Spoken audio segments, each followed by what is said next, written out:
গল্পকরণে আপনারা শুনছেন Henry rider হ্যাগার্ডের লেখা গল্প হার্ট অব দ্য ওয়ার্ল্ড। আজকে ত্রয়োদশ পর্ব।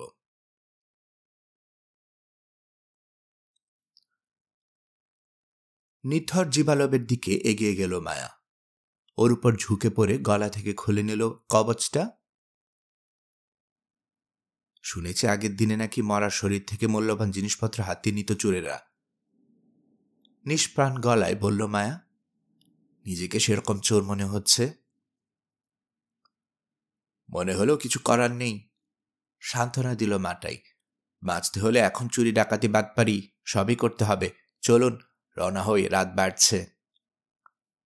আমার আজ সিনিয়রের দিকে তাকিয়ে বলল, আপনারা একটা করে লণ্ঠন নিয়ে নিন। যেদিন বন্দী হয়েছিলাম এই ডানজনে, ঘুরতে ঘুরতে একটা দরজার সামনে এসে থেমেছিলাম। ওপারে ছিল ঘুরঘুটে অন্ধকার। সেই দরজার সামনে আমাদেরকে নিয়ে এলো মাটাই। পোশাকের পকেট থেকে চাবি বের করে দরজাটা খুলল। একে একে আমরা চারজনে চলে এলাম ওপারে। খেয়াল করলাম পাল্লাটা টেনে দিল মাটাই, কিন্তু তালা দিল না। কি ব্যাপার জিজ্ঞেস না করে পারলাম না। তালা লাগালেন না কেন? কারণ আমাদেরকে অনুসরণ করার মতো কেউ নেই, বলল মাটাই। তাছাড়া মন্দিরে কি ঘটে তার কোনো ঠিক নেই। তারা খেয়ে পালাতে হতে পারে আমাদেরকে। তখন আশ্রয় নেওয়ার মতো একটা জায়গা থাকবে এই ডানজন। কাজে এই অবস্থায় তালা দেয়া দরজার চেয়ে তালা ছাড়া দরজায় কি ভালো না? এমন কে বা কি আছে মন্দিরে যে তারা খেয়ে পালানোর কথা ভাবছেন? আবারও জিজ্ঞেস করলাম। জবাব না দিয়ে অনিশ্চিত ভঙ্গিতে কাঁধ ঝাঁকালো মাটাই। এগিয়ে চলল সামনের দিকে। অনেকগুলো প্যাসেজ আর গোপন দরজা পার হয়ে হতে হলো আমাদেরকে। খেয়াল করলাম প্রতিটা দরজায় টেনে দিচ্ছে মাটাই, কিন্তু তালা দিচ্ছে না। যাই হোক, শেষ পর্যন্ত আমরা হাজির হলাম মার্বেলের একটা পুরো দেয়ালের সামনে। আমাদেরকে আলোটা নিচু করে ধরতে বলে দেয়াল হাতড়াতে শুরু করলো মাটাই। কিছুক্ষণ পর খুঁজে পেল নির্দিষ্ট জায়গাটা। হাত দিয়ে কায়দা মতো ঠেলা দিতেই ছোট্ট একটা ফোকর বেরিয়ে পড়ল। এটা আসলে সাধারণ কোনো ফোকর না, প্রকৃতপক্ষে চাবির ফুটো। পকেট থেকে আবার চাবির গোছা বের করল সে। বেছে বেছে রূপার একটা চাবি নিল। চাবিটা ঢোকালো ফুটোতে, হাত রাখলো দেয়ালের নির্দিষ্ট একটা পাথরের গায়ে। তারপর একই সঙ্গে মোচড় দিল চাবিটা এবং হাত দিয়ে ধাক্কা দিল পাথরে। মৃদু ঘর্ঘর শব্দ হলো।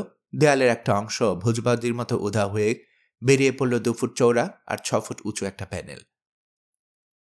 আলো আসছে প্যানেলের ও প্রান্ত থেকে। আমাদের দিকে তাকিয়ে মুচকি হাসলো মাটাই। তারপর ঢুকে পড়ল প্যানেলের ভেতরে। আমরা একে একে পিছু নিলাম ওর। কেউ বলে না দিলেও বুঝতে পারছি মন্দির বলতে যা বোঝায় সিটি অফ দ্য হার্টের লোকেরা ঢুকে পড়েছি সেই জায়গায়। থেমে দাঁড়িয়ে মাটাই এদিক ওদিক তাকাচ্ছে। আমরাও দাঁড়িয়ে পড়েছি। অতিরিক্ত উত্তেজনায় একজন আরেকজনের হাত চেপে ধরেছি কখন নিজেরাও জানি না। চেম্বারের মতো দেখতে বেশ বড় আর খোলামেলা একটা জায়গায় হাজির হয়েছি। চারদিকে অসম্পূর্ণ দেয়াল ছাদ স্পর্শ করেনি, সেখান দিয়ে আলো আসছে। আমরা যেখানে দাঁড়িয়ে আছি তার উল্টো দিকে দেয়ালের সঙ্গে মেঝে ঘেঁষে কায়দা করে লাগানো আছে ইয়াসম পাথরে ঘষে বানানো বিশাল এক মুখোশ। কতদিনের পুরনো কে জানে। ওটার দিকে তাকালেই কেমন ছমছম করে ওঠে শরীর। মেক্সিকোর অতি প্রাচীন কিছু শহরে এরকম মুখোশ আগেও দেখেছি আমি। এমনভাবে বানানো হয়েছে যে দেখে বোঝার উপায় নেই চেহারাটা পুরুষের না মেয়ে লোকের। কেমন একটা নিষ্ঠুর ভাব ফুটে ওঠে। মনে হয় দর্শকের দিকে তাকিয়ে আছে এক দৃষ্টিতে, অথচ একই সঙ্গে ডুবে আছে গভীর কোনো ভাবনায়। মোটা 2 ঠোঁটে লেপ্টে আছে অবজ্ঞার হাসি। বেরিয়ে পড়েছে মাড়ি, দেখা যাচ্ছে সাদা এনামেল করা কয়েকটা দাঁত। নাকটা ঈগলের ঠোঁটের মতো বাঁকানো। কপাল চওড়া, কিছুটা ভেতরের দিকে ঢুকে গেছে মনে হয়। কারো হাতের ছাপ দেখা যাচ্ছে সেখানে। বোধহয় রক্তে বা লাল রঙে মাখিয়ে দাগ বসিয়ে দেওয়া হয়েছে সেখানেই। যতদূর বুঝতে পারছি ফসফরস লাগানো আছে মুখোশটাতে, কারণ জল জল করছে সেটা। অক্ষিকুটো শূন্য, তার বদলে দেয়ালের গায়ে উপযুক্ত জায়গায় খোপ করে বসানো আছে 2টো জ্বলন্ত লণ্ঠন। দেখলেই মনে হয় মুখোশটার 2 চোখ জ্বলছে। আগুনের আভাও এসে পড়েছে জিনিসটার উপর। এই হলো স্বর্ণ শহরের প্রধান দেবতার প্রতিমূর্তি। এই দেবতার চেহারা আছে কিন্তু কোনো আকার নেই। এখানকার লোকেরা বলে এই মুখোশের মুখ দিয়ে নাকি কখনো কখনো স্বর্গীয় বাণী উচ্চারিত হয়। কেউ বলে এই নিরাকার প্রধান দেবতাই সব ক্ষমতার উৎস। অনন্তকালের জন্য এই দেবতা সূর্যের আলো থেকে আড়ালে চলে গেছেন, তাই চাঁদের উপর, অন্যভাবে বললে পবিত্র হ্রদের পানি বারাকমার উপর তার প্রত্যক্ষ প্রভাব আছে। খেয়াল করে দেখলাম মুখোশটার কপালে হাতের যে ছাপ দেখা যাচ্ছে তা রঙের না, রক্তের দাগ, এবং হাতটা কোনো মহিলার। কারণ মাটায়ের কাছ থেকে জানতে পারলাম নারীরা নাকি এই দেবতার কাছে নতুন জীবনের প্রতীক। তাই সুদূর অতীতকাল থেকে কোনো এক নারীর রক্তের দাগ কপালে বয়ে বেড়াচ্ছেন তিনি। এতে তার ক্ষমতা নাকি দিন দিন আরও বাড়ছে, কারণ রক্ত তার ক্রোধ জাগায়, আর ক্রোধ কর্মের উদ্দীপনা তৈরি করে। এই উদ্দীপনা তিনি ছড়িয়ে দেন ছোট ছোট দেবতাদের ভেতরে। ফলে তার সাধারণ মানুষের প্রার্থনা শুনতে বাধ্য হন তারা, এবং সে অনুযায়ী কাজ করেন।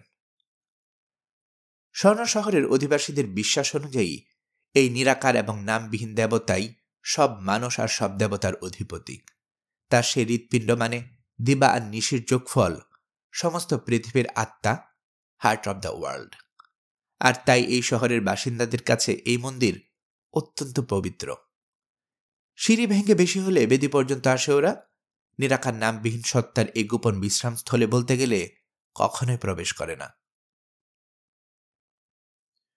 চোখ সরালাম মুখোশের উপর থেকে, এদিক সেদিকে তাকাতে লাগলাম। গম্বুজাকৃতির ছাদটা বেশি উঁচু না, আকাশের সঙ্গে মিল রেখে অলঙ্কার করা হয়েছে ছাদে। একদিকে বসানো আছে বড় বড় সোনার সূর্য, আরেকদিকে ঝুলছে রূপার বাঁকা চাঁদ। ছোট ছোট কিছু তারাও দেখা যাচ্ছে। মেক্সিকান অনিক্স নামে পলিশ করা অতি সুদৃশ্য পাথরের ব্লক দিয়ে বানানো হয়েছে চারদিকে দেয়াল। তবে ছাদ স্পর্শ করেনি দেয়ালগুলো। একটা নির্দিষ্ট উচ্চতা পর্যন্ত ওঠার পর শেষ হয়ে গেছে। আলো বাতাস আসা অথবা অন্য যে কোনো কারণেই হোক, খোলা রাখা হয়েছে চারদিক। মুখোশটা যেখানে ঝুলেছে তার ঠিক উল্টো দিকে দেখা যাচ্ছে সরু একটা দরজা। নিচু দেয়ালগুলোতে হাইরোগ্রাফিক্সে কি যেন লেখা আছে। কোথাও ঝুলছে ছোট দেবতার মুখোশ। সবগুলো মুখোশ সোনা দিয়ে বানানো, এমনকি হাইরোগ্লিফিক্সগুলো সোনার পাতে সোনা দিয়ে লেখা হয়েছে। আসবাব বলতে ছোট ছোট কয়েকটা টুল আর কয়েকটা টেবিল। টুলগুলো বানানো হয়েছে দামি কাঠ কেটে। বিচিত্র সব নকশা করা হয়েছে সেগুলোর গায়ে।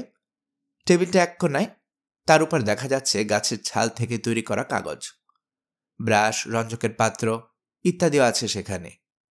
এই এলাকার লোকেরা মনের ভাব প্রকাশ করে চিত্রলিপির সাহায্যে, আর চিত্রলিপির জন্য ওই জিনিসগুলো যথোপযুক্ত। আমরা যে জায়গা দিয়ে ঢুকেছি এই চেম্বারে, সেই জায়গার কাছে কালো মার্বেলের একটা বেদি।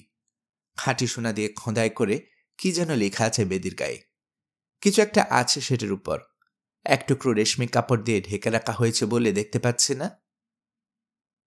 পুরো 1 মিনিট বা তার কিছু বেশি সময় ধরে চুপ করে থাকলাম আমরা। আশ্চর্য হয়ে তাকিয়ে তাকিয়ে দেখছি চারদিকে। এক সময় কিছুটা অধৈর্য কণ্ঠে ফিসফিস করে বলে উঠল মাটাই, চলুন, আর দেরি করা ঠিক হচ্ছে না, যে কার্যের জন্য এসেছি তা করে ফেলি। বলে কালো মার্বেলের ওই বেদিটার দিকে এগিয়ে গেল সে। তুলে ফেলল রেশমি কাপড়টা। বেরিয়ে পড়ল একটা মানব হৃৎপিণ্ড, ব্লাডস্টোন পাথর দিয়ে বানানো, ধমনীগুলো সোনায় মোড়া। হৃৎপিণ্ড ঠিক মাঝখানে ছোট্ট একটা ফোকর। আমাদের ইতিহাসটা বলি, এখনো ফিসফিস করছে মাটাই। যখন দিবার নিশিকে একসঙ্গে রাখা হবে এই ফোকরের ভেতরে, বিশেষ কোনো কারণে নির্দিষ্ট কিছু একটা প্রকাশিত হবে দর্শকদের সামনে। কারণটা জানতে চাইবেন না দয়া করে, আমার জানা নেই। 1000 বছর আগে কুকু মার্কস এভাবে নকশা করে গিয়েছিলেন। সে রহস্য আজও ভেদ করতে পারিনি আমরা। তবে আমার অনুমান, ব্লাডস্টোনের হৃৎপিণ্ডের সঙ্গে জোড়া লাগানো অবস্থায় এমন কিছু কলকবজা আছে এই মন্দিরের ভেতরে, যার ফলে ঘটবে ঘটনাটা। ব্যাপারটা নির্ভর করছে কলকবজাগুলোর এখনো সচল আছে কিনা তার উপর। যা হোক, দিবানিশি একটা ছিল এখানে, শহর ছেড়ে যাওয়ার সময় ওটা সঙ্গে করে নিয়ে গিয়েছিল জীবালবে। মায়ের দিকে একবার তাকিয়ে বলতে লাগলো, এই বেদির গায়ে হায়ারোফ্লিক্সে কি লেখা আছে জানেন? লেখা আছে, যে বা যারা এই হৃৎপিণ্ডের ভেতর থেকে দিবানিশির কোনো একটাকে অথবা দুটোকে বের করবে, দেবতাদের অভিশাপ নামবে তাদের উপর। অভিশাপ নামবে সিটি অব দ্য হার্টের উপর। হ্রদের পানি বাড়তে শুরু করবে, ভেঙে যাবে ফ্ল্যাটগেট, নিশ্চিহ্ন হয়ে যাবে পুরো শহর, ধ্বংস হয়ে যাবে সবকিছু, মারা যাবে সবাই। জ্বলে উঠল মায়ার 2 চোখ। ঝট করে মাথায়ের দিকে তাকালো সে। রাগ চেপে রেখে নিচু গলায় বলল, কিন্তু একটা টুকরো প্রায় 1 বছর ছিল আমাদের কাছে, কিছুই তো হয়নি। হ্রদের পানি বেড়ে গিয়ে শহরটা কি তলিয়ে গেছে? ফ্ল্যাটগেট ভেঙে গেছে? মারা গেছে কেউ? মুচকি হাসল মাটাই। কিছুই হয়নি। রত্নপাথরের টুকরোটি যতদিন ছিল আপনাদের কাছে ততদিন কি কোনো দুঃখ কষ্ট সহ্য করতে হয়নি? প্রাণ সংশয় দেখা দেয়নি? এখানে ফিরে এসে কি দেখলেন? সিংহাসন হাতছাড়া হয়েছে। এটা কি অনেক বড় ক্ষতি না? বর্তমানের কথা ভাবুন। আপনার বাবা মুমূর্ষ, আমাদেরকে জীবনে টিকালের হাতে। আর ভবিষ্যতে কি আছে তা নিশ্চিত করে বলতে পারেন আপনি? জবাব দিল না মায়া। আমাদের দিকে তাকালো মাটাই। আপনারা আধুনিক মনের মানুষ, হয়তো অভিশাপে বিশ্বাস করেন না, কিন্তু 1000 বছর আগে এই শহর নির্মাণের সময় বুদ্ধিমান আর সতর্ক কুকুমাটস কি করে গেছেন তা কি জানা আছে আপনাদের? আগেও বলেছি, আবারও বলছি, আমার দৃঢ় বিশ্বাস এই হৃৎপিণ্ডের সঙ্গে কোথাও না কোথাও কোনো না কোনো কল কবজা বসানো আছে। সেই কবজার একটা অংশ যদি ফ্ল্যাট গেটের সঙ্গে যুক্ত থাকে তাহলে আশ্চর্য হওয়ার কি আছে? অনেকদিন হয়ে গেছে বলে হয়তো আগের মতো সচল নেই কবজাগুলো, কিন্তু 1000 বছর আগের কাহিনী আমরা কতটা জানি? তখন হয়তো দিবানিশি সরিয়ে নেওয়া মাত্রই সরে যেত কবজাটা। ফ্ল্যাট গেটে এমন কোনো ত্রুটি দেখা দিত যার কারণে বাড়ন্ত পানির চাপ সহ্য করতে পারত না, ফলে তলিয়ে যেত সবকিছু। হতে পারে না? মাথা ঝাঁকালাম আমি আর সিনর।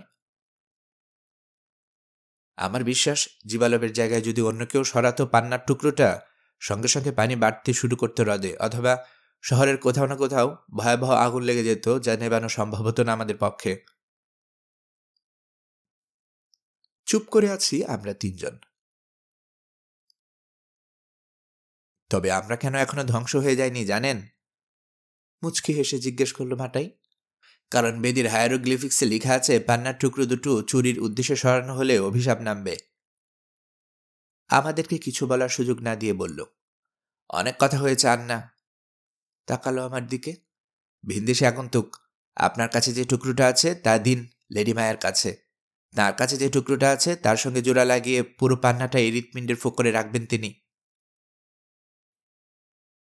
জানি না কেন বেশ বড় একটা দীর্ঘশ্বাস বেরিয়ে এলো আমার বুক চিরে। গলা থেকে খুললাম কবচটা, বের করলাম পান্নার টুকরোটা, দিলাম মায়ার হাতে। খেয়াল করলাম হাত কাঁপছে মেয়েটার। জোড়া দিল সে টুকরো দুটো। পায়ে পাগে এগিয়ে যাচ্ছে বেদির আরো কাছে। কিছুক্ষণ চুপ করে দাঁড়িয়ে থাকলো, তারপর কম্পিত কণ্ঠে ফিসফিস করে বলল, আমার ভয় লাগছে, ভীষণ ভয় লাগছে, আমি পারবো না। কিন্তু করতেই হবে কাজটা। তাগাদা দিল মাটাই। এবং আমার দ্বারাও হবে না। কেউ না পারলে আমাদের এখানে আসার উদ্দেশ্য পুরোপুরি ব্যর্থ হয়ে যাবে। বেশ, আগে বাড়লেন সিনিয়র, তাহলে আমি করছি কাজটা। দুটো টুকরো আমার হাতে দাও মায়া। দিল মায়া। ব্ল্যাডস্টোন পাথরের হৃৎপিণ্ডের জায়গা মতো বসিয়ে দিল সিনিয়র টুকরা দুটো। ঠক করে আওয়াজ হলো। এই পরিবেশে অটুট নিস্তব্ধতার গায়ে কাটা দিয়ে উঠল আমার। 1, 2, 3 পার হচ্ছে একটা করে মুহূর্ত। কিছুই ঘটছে না। 20 সেকেন্ড কেটে গেল। এক দৃষ্টিতে তাকিয়ে আছে হৃৎপিণ্ডটার দিকে, কিন্তু কিছুই ঘটছে না। শেষ পর্যন্ত মুখ খুলতে বাধ্য হলাম। দেখা যাচ্ছে মাটাই, ধোকাবাজির স্বর্ণপাতটা অন্য কোথাও লুকিয়ে রাখতে হবে আপনাকে। কারণ দিবানিশি একসঙ্গে করে জায়গা মতো বসানো হলো, তারপরও কোনো কিছু খুলল না, কিছু সরল না, কিছুই হলো না। অপেক্ষা করুন।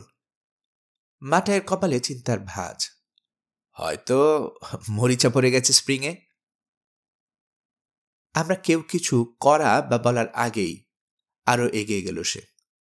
জোড়া লাগালো পান্না দুটো ডান হাতের বুড়ো আঙ্গুল দিয়ে ঠেসে ধরে এত জোরে চাপ দিল যে মার্বেলের বেদির উপর পাক খেল ব্লাস্টনের হৃৎপিণ্ডটা। সাবধান, চেঁচিয়ে উঠল মায়া। ওর চিৎকারের প্রতিধ্বনি তখনও মিলিয়ে যায়নি। তার আগেই হতবিহ্বল হয়ে দেখি হৃৎপিণ্ডটা খুলে যাচ্ছে প্রস্ফুরণরত ফুলের মতো। হ্যাঁ, ধীরে ধীরে খুলে যাচ্ছে ওটা। সরে গেল ফোকরটা। দিবার নিশি আলাদা হয়ে গিয়ে খসে পড়ল বেদির উপর। কিছু একটা দেখা যাচ্ছে ভেতরে। লণ্ঠনের আলোয় মনে হচ্ছে জ্বলন্ত কয়লা। নিজেদের অজান্তেই আরো আগে বাড়লাম আমরা। উন্মোচিত হৃৎপিণ্ডটার উপর হুমড়ি খেয়ে পড়েছি বলা যায়। প্রথম দৃষ্টিতে যা কয়লা বলে মনে হয়েছে তা আসলে কয়লা না, মানব চক্ষুর আদলে বানানো একটা লাল পাথর বসানো আছে সোনার একটা প্লেটের উপর। খোদাইকৃত চিত্রলিপির সাহায্যে কিছু লেখা আছে এই প্লেটের গায়ে। আমরা এক দৃষ্টিতে তাকিয়ে আছি পাথরটার দিকে, সেটাও আমাদের দিকে তাকিয়ে আছে নির্বিশেষে। এদিক ওদিক তাকালেন সিনার, পরিস্থিতি আঁচ করার চেষ্টা করছেন সম্ভবত। বললেন, এভাবে দাঁড়িয়ে থাকলে আমাদের ভয় আরো বাড়বে, তাছাড়া। তার কণ্ঠে অসহিষ্ণুতা। মানুষের চোখের আদলে বানানো একটা লাল পাথরকে এত ভয় পাবার কি আছে বুঝতে পারছে না। তাই নাকি? গলা কাঁপছে মাটায়ের। সরিয়ে নিন পাথরটা, নিচের প্লেটটা দিন আমার হাতে। পোশাকের ভেতর থেকে ধোঁকাবাজির প্লেটটা বের করে বাড়িয়ে ধরল সিনরের দিকে। এটা বসিয়ে দিন জায়গা মতো, তারপর লাল পাথরটা রেখে দিন উপরে। কাজটা করল সিনর। দেখে মনে হচ্ছে একটু ভয় পাচ্ছেন না তিনি। আশঙ্কা করছিলেন পাথর বা প্লেট সরানোর সময় আবারও কোনো বুজরুকির কাণ্ড ঘটবে, কিন্তু সেরকম কিছু হলো না। লাল পাথরের নিচ থেকে বের করে আনা প্লেটটা মাটায়ের হাতে দিলেন সিনর। কি লেখা আছে পড়ে শোনান আমাকে। মাটাইকে বলল মায়া। লোকে বলে প্রাচীন এসব চিত্রলিপির উপর আপনার নাকি যথেষ্ট পাণ্ডিত্য আছে। না পড়লে হয় না। মাটায়ের কণ্ঠে সন্দেহের সুর। কি না কি লেখা আছে, পড়তে গিয়ে আবার কোন বিপদে পড়ি। যাই লেখা থাকুক, আমি জানতে চাই কত বড় বিপদ ঘনিয়ে আসছে আমাদের উপর। আগে থেকে জানা থাকা ভালো। আমি আদেশ করছি, পড়ে শোনান আমাদেরকে। অগত্যা শান্ত, নিচু আর ধীর গলায় পড়তে শুরু করল মাটাই। এতদিন ঘুমিয়েছিল এই চোখ, আজ তার ঘুম ভাঙানো হয়েছে। আজ সে প্রথমবারের মতো হার্ট অব দ্য ওয়ার্ল্ড দেখেছে অসৎ উদ্দেশ্য নিয়ে কিভাবে এই কাজ করেছে দুষ্কৃতকারীরা। এই চোখের দেখভাল করার দায়িত্ব ছিল সিটি অব দ্য হার্টের অধিবাসীদের উপর। কাজটা করতে পারেনি তারা, তাই অভিশাপ থাকল ওদের উপর। ডুবে মরবে সবাই, হ্রদের পানিতে প্রায়শ্চিত্ত হবে ওদের ও পাপের। আমাদের চেহারা শুকিয়ে গেছে, এমনকি সিনরেরও। জানি এখানকার লোকদের ধর্মবিশ্বাস অথবা এই দেবতারা হয়তো কাল্পনিক, তারপরও মনে হচ্ছে যেন কোনো সত্তা অনেকদিন পর জ্যান্ত হয়ে মাটাইয়ের মুখ দিয়ে উচ্চারণ করছে কথাগুলো। যে অভিশাপ বাণী উচ্চারণ করেছে মাটাই, তা যেন অন্তর থেকে উপলব্ধি করতে পারছি, বুঝতে পারছি আর কয়েকদিন পরেই হয়তো ধ্বংস হয়ে যেতে হবে আমাদেরকে। আগেই বলেছিলাম প্লেটের গায়ে কি লেখা আছে তা না পড়াই ভালো হবে, ফিসফিস করে বলল মাটাই। আমার কথা শুনলেন না। যেন অসাবধানতাবশত কোনো সাপ ধরে ফেলেছে এমন ভঙ্গিতে হাত থেকে ছেড়ে দিল সে প্লেটটা। ঝনঝন শব্দে মেঝেতে আছড়ে পড়ল সেটা। আওয়াজটা দেয়ালে দেয়ালে বাড়ি খেয়ে প্রতিধ্বনি তুলল। হৃৎপিণ্ডটার দিকে এক দৃষ্টিতে তাকিয়েছিল সিনর। এবার ঝট করে ঘাড় ঘোরালেন মাটায়ের দিকে। জ্বলন্ত চোখে জিজ্ঞেস করলেন, কি করে বিশ্বাস করি এই কাজ তোমার না, ভণ্ড কোথাকার? তুমি আগে থেকে জানো এই ফোকরে জোরে চাপ দিলে খুলে যাবে হৃৎপিণ্ডটা। কাজেই আমাদেরকে উদ্ধার করার জন্য যেরকম প্লেট বানিয়েছ, সেরকম আরেকটা প্লেট বানিয়ে ওখানে যে বসিয়ে রাখনি তার নিশ্চয়তা কি? কাজটা করতে পারলে ভালোই হতো। মাটায়ের গলা দিয়ে কোলা ব্যাঙের আওয়াজ বের হচ্ছে। যেদিন পানিতে ডুবে মরতে হবে আমাদের সবাইকে, সেদিন বুঝবেন আগে থেকে আমি কোনো চালাকি করে রেখেছিলাম নাকি দেবতাদের অভিশাপ বলে আসলে কিছু আছে। মেঝে থেকে তুলে নিল সে সোনার প্লেটটা, লুকিয়ে ফেলল পোশাকের ভেতরে। বলল, দয়া করে আরেকটা কাজ করুন এবার। হৃৎপিণ্ডটা খুলে গেছে, দেখুন কায়দা করে আটকে দিতে পারেন কি না। বেদি থেকে তুলে নিন দিবার নিশিকে, ফিরিয়ে নিয়ে যাই। একই কাজ আবার করতে হবে আমাদেরকে, মনে রাখবেন। আর কিছু না বলে যা যা করতে বলা হয়েছে করলেন সিনর। তারপর রেশমি কাপড় দিয়ে ঢেকে দিলেন হৃৎপিণ্ডটা। সবকিছু ঠিক করে রাখলেন আগের মতো। দেখে বোঝার উপায় নেই কিছুক্ষণ আগে ঘটে গেছে এত ঘটনা। এবার তাহলে? কথা শেষ করতে পারলেন না মাটাই, কারণ গলা ফাটিয়ে চেঁচিয়ে উঠলেন মায়া। চমকে উঠলাম আমরা। চলে যাওয়ার জন্য মাত্র ঘুরেছি, যার যার জায়গায় জমে গেলাম বরফের মতো। পরেই যেত মায়া। খপ করে ওকে ধরে ফেললেন সিনর। যে দরজা দিয়ে ঢুকেছিলাম আমরা মন্দিরের ভেতরে, তার কাছে দাঁড়িয়ে আছে কেউ একজন। বলা ভালো একটা মানুষের লাশ। কিংকর্তব্য বিমূঢ় হয়ে দাঁড়িয়ে আছে আমি। ধরে নিয়েছে আমাদের উপর প্রতিশোধ নেওয়ার জন্য হাজির হয়েছে কোনো ভূত। আসলেই যে দাঁড়িয়ে আছে দরজাটার কাছে তাকে ভূতের মতো দেখাচ্ছে। পরনে ধবধবে সাদা নেতা কানি, মৃদু বাতাসে অল্প অল্প উঠছে পোশাকটার ছেঁড়া প্রান্তগুলো। লোকটার গলা ভর্তি সাদা দাড়ি, চেহারাটা পাণ্ডুর, কিন্তু দুই চোখ যেন জ্বলছে ভাটার মতো। কঙ্কালসার শরীরটা রাগে অথবা যে কোনো কারণেই হোক কাঁপছে। জীবালবে, হ্যাঁ, কোনো সন্দেহ নেই জীবালবে। জানি না মারা গেছে কি না, জানি না ওর আত্মা পৃথিবী ছেড়ে চলে যাওয়ার আগে শেষবারের মতো গুপ্তচরগিরি করতে এসেছে কিনা আমাদের উপর। তবে আমি নিশ্চিত এই লোকটাই দাঁড়িয়ে আছে দরজা জোরে। তার মানে যে মৃদু গুঙ্গানি শুনেছিলাম একটু আগে, তা বের হয়েছিল জীবালবের গলা দিয়েই। অর্থাৎ অনেক আগেই হয়তো জ্ঞান ফিরে এসেছিল ওর। আমাদের সব কথা শুনেছে সে, জেনে গেছে আমাদের গোপন পরিকল্পনা। হিস, না জানি কত খারাপ লেগেছে বেচারার। এই মন্দিরের প্রধান পুরোহিত সে, ওর সামনে ওর মন্দির অপবিত্র করার ছক কষেছে আমরা। আমাদের উচ্চারিত প্রতিটা বর্ণ ওর কানে গেছে হয়তো।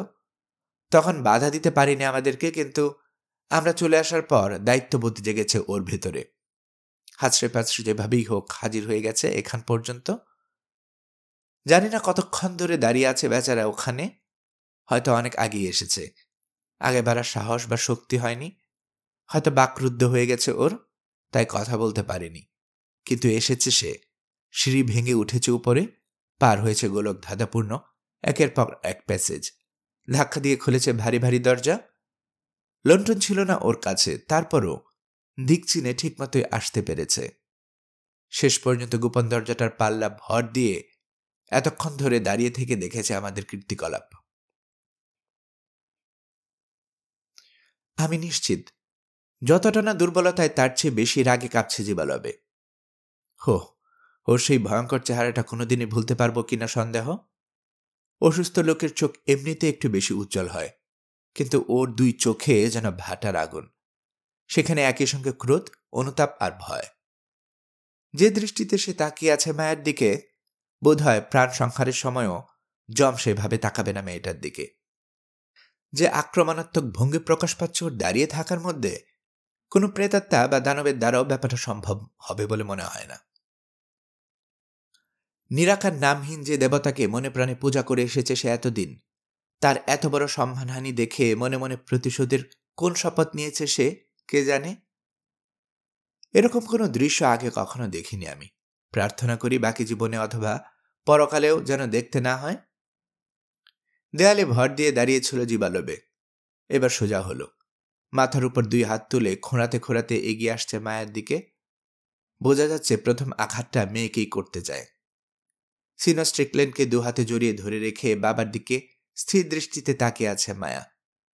সাপের ছুপাল খাওয়ার আগে অসহায় পাখি যেভাবে তাকিয়ে থাকে সেভাবে। কিন্তু শেষ পর্যন্ত ছুবল দেয়া হলো না জীবালবের। হঠাৎ কাশির দমকে নুয়ে পড়ল ওর লম্বা শরীরটা। কাশতে কাশতে ফেনা বেরিয়ে এলো মুখ দিয়ে, তারপর রক্ত। আছড়ে পড়ল সে মেঝের উপর।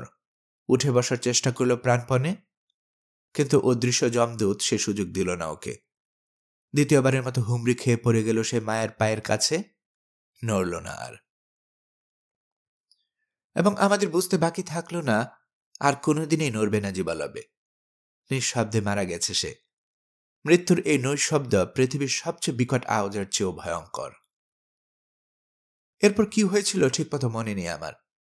বন্ধু জোন্স হয়তো মনে করতে পারবেন এ আবার কেমন কথা, কিন্তু যা বলছি তা সত্য। মানুষের জীবনে কখনো কখনো এমন কিছু সময় আসে যখন ভয়ে বা উত্তেজনায় তার স্মরণশক্তি কাজ করে না। আমারও সম্ভবত সেরকম কিছু হয়েছিল। মন্দিরে সেই গাছ ছমছমে পরিবেশ, কুকুমার্চের অভাবনীয় আর চমকপ্রদক সব পদ্ধতি বিশ্বাস করি না, অথচ হেসে উড়িয়েও দিতে পারি না এমন অভিশাপ বাণী, এবং সবশেষে জীবালবের ভূতের মতো আবির্ভাব আর ভয়াবহ মৃত্যু দেখে আমার মাথা ঘোলা হয়ে গিয়েছিল। তাছাড়া টানা কয়েকদিন অর্ধাহারে থাকা, এত পরিশ্রম করে মন্দিরে আসা এবং সর্বোপরি মৃত্যুর সর্বক্ষণিক ভয় কেমন দুর্বল করে ফেলেছিল মনটাকে। তাই আজ এত বছর পর ওসব স্মৃতি ঘাটলে শুধু মনে পড়ে চরম ক্লান্ত অবস্থায় ফিরে এসেছিলাম সেই পাতাল কারাকক্ষে। নিজের প্রকোষ্ঠে ঢুকে কোনো রকমে গা এলিয়ে দিয়েছিলাম চৌকির উপর। আবছা ভাবে মনে পড়ে অনেক কান্নাকাটি করছিল মায়া। ওকে শান্ত করান সিনর। ওই মন্দির ছেড়ে পালিয়ে আসার সময় ধরাধরি করে নিয়ে আসি জীবালবের লাশ। ওর ঘরে ওর চৌকির উপর শুইয়ে দেই। মাটাই আমাদের সঙ্গে ছিল। কাজ শেষে বিদায় নেয় সে। পরদিন সকালে আমার ঘুম ভাঙে লোকজনের কথাবার্তার আওয়াজে। প্রথমে শুয়ে থাকলাম কিছুক্ষণ। কি হচ্ছে বুঝতে চেষ্টা করছি। অনেক লোক এসে হাজির হয়েছে কারাগারের ভেতরে। অনুমান করতে পারছি না কেন। গত রাতের ঘটনাগুলো মনে পড়ছে আবছা ভাবে। হাই তুলে বের হলাম বাইরে। মন্ত্রণা অনেক সদস্যরা এসেছে মৃতদেহের সৎকারকারীরাও। ইতিমধ্যে ভালোমতো গোসল দেয়া হয়েছে জীবালবের লাশটাকে। মমি বানানো হবে, তাই বিভিন্ন জাতের রাসায়নিক পদার্থ মাখানো হচ্ছে। একদিকে রাখা আছে দামি কাঠের একটা কফিন। কোথায় দাফন করা হবে জীবালবেকে বুঝতে পারছি না। আমার দিকে তাকালো দু একজন, কিন্তু কারো দৃষ্টিতেই তেমন কোনো উৎসাহ নেই। আমার সঙ্গে কথা বলার আগ্রহ দেখাচ্ছে না কেউই। ঠায় দাঁড়িয়ে থেকে কিছুক্ষণ দেখলাম জীবালবের সৎকার কর্ম। মনটা খুব খারাপ হয়ে গেল এক সময়। ঘরে ফিরে এসে আবার শুয়ে পড়লাম চৌকিতে।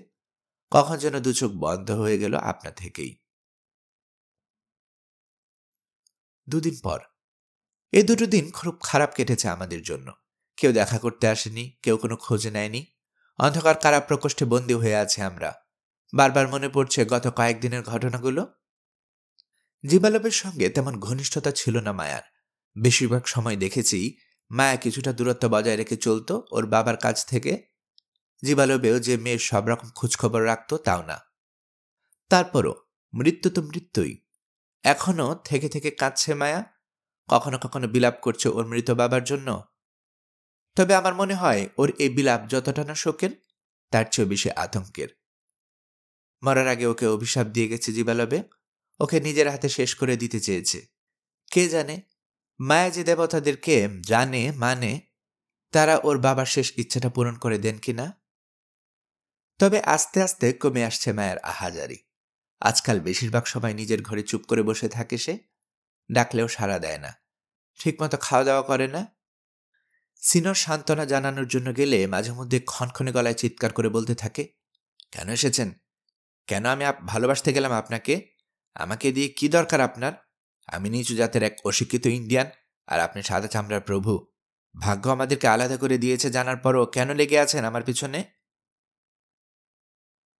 বেশিরভাগ সময়ই মায়ের এসব পাগলাটে প্রশ্নের কোনো জবাব দেন না সিনর। চুপ করে কিছুক্ষণ দাঁড়িয়ে থাকেন ওর সামনে, অথবা বসে থাকেন পাশাপাশি। তারপর একসময় দীর্ঘশ্বাস ফেলে উঠে চলে আসেন। কিন্তু নিঃসঙ্গতা মানুষের আবেগ বাড়ায়। জীবালবে মারা গেছে। আমাকে মুখে বন্ধু বললেও কখনো আমার সঙ্গে তেমন খাতির ছিল না মায়ার। আমিও যেচে পড়ে ওর সঙ্গে সখ্যতা করতে যাই না। কাজেই সিনরকে এখন একমাত্র আপন বলে মনে করতে শুরু করেছে সে। কেউ বলে না দিলেও ব্যাপারটা টের পাই আমি। টের পাই দুজনের ভালোবাসার গভীর থেকে গভীরতর হচ্ছে। নিজের কথা যদি বলি, অদ্ভুত এক অস্বস্তিতে ভুগতে শুরু করেছি। ব্যাপারটা ব্যাখ্যা করে বোঝাতে পারবো কিনা জানি না। এখানকার লোকদের ধর্মবিশ্বাস, দেবতা বা অভিশাপ, কোনো কিছুতে আমার বিশ্বাস ছিল না কোনো কালে, এখনো নেই। তবে আমি ভাগ্যে বিশ্বাস করি। জানি যা যা ঘটেছে আমার সঙ্গে সবই ভাগ্যের দোষে। জীবালবে মারা গেছে, এটাও নিয়তির লিখন ছিল। আমার বন্ধুর হৃদয় হরণ করে ওকে এখানে নিয়ে এসে চরম বিপদে ফেলেছে এক নারী, এটাও নিয়তির বিধান। অনিশ্চয়তার ঘূর্ণাবতে পড়ে নস্যাৎ হতে বসেছে মেক্সিকোর স্বাধীনতার জন্য আমার মহাপরিকল্পনা, এটাও বিধাতার ইচ্ছা। মুখ বুঝে সব সহ্য করা ছাড়া করার কিছুই নেই এখন। কাজেই সে কাজ করে যাচ্ছে আপাতত। এই দুদিনে জীবালবের লাশ দাফনের জন্য উপযুক্ত করে তুলেছে সৎকারকারীরা। রাসায়নিক পদার্থ মাখিয়ে ব্যান্ডেজের মতো কাপড়ে মোড়া হয়েছে ওর পুরো শরীর। বহুমূল্য সোনার অলঙ্কার পরানো হয়েছে। লাশের সঙ্গে দেয়া হয়েছে অনেকগুলো রত্ন পাথর। ছোটখাটো একটা শেষকৃত্য অনুষ্ঠান হয়ে গেছে। তারপরও কাছেই কোনো এক ঘরে ওর পূর্বপুরুষদের সঙ্গে শুয়ে দেয়া হয়েছে চিরনিদ্রায়। কোথায় জানি না, কারণ দেখতে যায়নি। যেদিন দাফন করা হলো ওকে, সেদিন অনেকক্ষণ কাঁদল মায়া। কিন্তু আমার একটু মন খারাপ হলো না। তার মানে এই না জীবালবের মৃত্যুতে খুশি হয়েছে আমি। ভেবে দেখেছি ওই পাগলাটে বুড়োর মৃত্যুই সব দিক দিয়ে ভালো হয়েছে। সে বেঁচে থাকলে অবস্থা আরো খারাপ হতো আমাদের জন্য। হয়তো ফাঁস করে দিত আমাদের সব পরিকল্পনা, আমাদেরকে, অন্তত মায়াকে শেষ করে দেওয়ার চেষ্টা করত। তখন বাধা দিতে চাইতেন সিনর, ফলে থাক, আর ভাবতে চাই না। এরকম অবস্থায় একদিন আমাদের সঙ্গে দেখা করতে এলো টিকাল। বলে রাখি, সে যেদিন দেখা করতে এলো সম্ভবত তার পরের দিন আমার হিসেব অনুযায়ী হ্রদে পানি বাড়তে শুরু করবে এবং সিটি অব দ্য হার্টের নিয়ম অনুযায়ী মন্দিরের বৈঠকে মিলিত হবে মন্ত্রণা সভার সদস্যরা। ওই বৈঠকে ওদের সামনে অপরাধী হিসেবে উপস্থিত থাকতে হবে আমাদেরকে। যা হোক, টিকালের দিকে তাকিয়ে দেখি চেহারা খুব গম্ভীর ওর। গুরুতর কিছু হয়েছে সম্ভবত। মায়ের মুখোমুখি দাঁড়ালো সে, বাউ করে সম্মান জানালো। মাথা তুলে ক্রুদ্ধ দৃষ্টিতে দেখে নিল আমাকে আর সিনরকে। তারপর ধীরস্থির ভঙ্গিতে বলতে শুরু করলো, আপনার বাবার মৃত্যুতে আসলে আমি দুঃখিত লেডি মায়া। হাজার হোক আমার চাচা ছিলেন তিনি। শেষ বয়সে এসে একটু অন্যরকম হয়ে গিয়েছিলেন। তারপরও দুঃখিত হওয়ার কি আছে বুঝলাম না। ওকে থামিয়ে দিয়ে ভারী গলায় বলে উঠল মায়া, তোমার তো খুশি হওয়ার কথা। বাবা ছিল তোমার পথের কাঁটা, তিনি মারা গেছেন, কাঁটা দূর হয়েছে। এবার তুমি শান্তিতে ঘুমাতে পারবে, আরামে বসতে পারবে সিংহাসনে। এত সহজ না, ভ্রুকুটি করল টিকাল। কারণ তিনি আমার জন্য আরো বিপজ্জনক এক প্রতিদ্বন্দ্বী রেখে গেছেন। সোজা কথায় বললে আপনি। চাচা মৃত্যুর খবরটা ছড়িয়ে পড়েছে, যা আশঙ্কা করছিলাম তাই হয়েছে। জনতা ধরেই নিয়েছে ক্ষমতার লোভে তাকে খুন করেছে আমি। যারা আমার দলে ছিল তারাও ভালোভাবে নেয়নি ব্যাপারটা। আমার উপর থেকে মন উঠে গেছে অনেকেরই। ওরা বলা বলি করছে আমি যতদিন সিংহাসনে থাকবো ততদিন এরকম রক্তপাত চলতেই থাকবে। কাজেই যাকে সবাই পছন্দ করে, মানে আপনাকে ক্ষমতায় বসানোর দাবি জোরালো হচ্ছে দিন দিন। আরও কয়েকটা দিন আগে যদি জানতে পারতাম এই ঘোলাটো হয়ে যাবে ব্যাপারটা, তাহলে হয়তো আপনাকে খুন করার আদেশ দিতাম জল্লাদদেরকে। কিন্তু এখন অনেক দেরি হয়ে গেছে। মরে গিয়ে কাজ বাড়িয়ে দিয়ে গেছে জীবালবে। এবার আপনার কিছু হলে আমাকে ছাড়বে না জনতা। থামল সে, এক দৃষ্টিতে তাকিয়ে আছে মায়ের দিকে। মায়া নিশ্চুপ। এর আগের বার যখন এসেছিলাম, বলে চলল টিকাল, নির্দিষ্ট একটা প্রশ্ন জিজ্ঞেস করেছিলাম আপনাকে। আপনি বলেছিলেন আপনার বাবা সুস্থ হয়ে উঠলে অথবা মারা গেলে উত্তর দেবেন। আজ সেই উত্তর শোনার জন্য এসেছি আমি। বলে রাখি, জীবালবে বেঁচে থাকা অবস্থায় যদি বিয়ে করতেন আমাকে, আপনাদের দুজনকে অনেক কিছু দিতে পারতাম। এমনকি আপনার সম্মতির বিনিময়ে সিংহাসন পর্যন্ত ছেড়ে দিতে রাজি ছিলাম। কিন্তু এখন আর সেটা সম্ভব না, বুঝতেই পারছেন। এখন আপনি আমার প্রস্তাবে রাজি হলে একটা কাজই করতে পারি, ক্ষমতা ভাগাভাগি করে নিতে পারি দুজনে। আমাদের সম্মিলিত সিদ্ধান্তে চলবে এই দেশ। আর যদি বিয়েতে রাজি না হন, তাহলে একটাই পথ খোলা আছে, গৃহযুদ্ধ। আমার আর আপনার অনুগত বাহিনীর মধ্যে বাঁধবে লড়াই, এবং চলতেই থাকবে যতক্ষণ পর্যন্ত না একদল সম্পূর্ণভাবে নিশ্চিহ্ন হয়ে যায়। আরেকটা কথা, সেক্ষেত্রে প্রথম সুযোগেই ওই দুই ভিনদেশীকে খুন করব আমি। এবারও কিছু বলল না মায়া। টিকালের দিকে নিষ্ফল দৃষ্টিতে তাকিয়ে আছে সে। মায়া, আবেগে গলা কাঁপছে টিকালের। টের পেয়ে আশ্চর্য হয়ে গেলাম। মিনতি করছি তোমার কাছে, আমার এই প্রস্তাব প্রত্যাখ্যান করো না। হঠাৎ করেই আপনি থেকে তুমি বলছে সে মায়াকে। কথা দিচ্ছি বিয়ের পর সারা জীবন অন্ধের মতো ভালোবাসবো তোমাকে। সেই কৈশোর থেকে ভালোবেসে এসেছি তোমাকে, যদিও কোনো সাড়া পাইনি তোমার কাছ থেকে। তারপরও কমাতো দূরের কথা, দিন দিন বেড়েছে আমার আবেগ। বিশ্বাস করো, যদি মাটায় আমাকে প্ররোচিত না করতো, যদি বারবার জোর দিয়ে না বলতো তুমি আর তোমার বাবা মারা পড়ে গেছো অনেক দূরের কোনো জঙ্গলে, জীবনে বিয়ে করতাম না নাহওয়াকে। তুমি জীবিত অবস্থায় ফিরে আসা মাত্র বুঝতে পেরেছি কত বড় ধুরন্ধর সে, কত বড় চালবাজ। কসম খেয়ে বারবার আমাকে বলেছি তখন, তোমাদের মৃত্যুর কথা নাকি লেখা আছে নক্ষত্রের গায়ে। বিশ্বাস করো, ওর সেই কথা শুনে অনেক দুঃখ পেয়েছিলাম। না হয়তো পরের কথা, স্বর্গের অপ্সরাকেও বিয়ে করতাম না।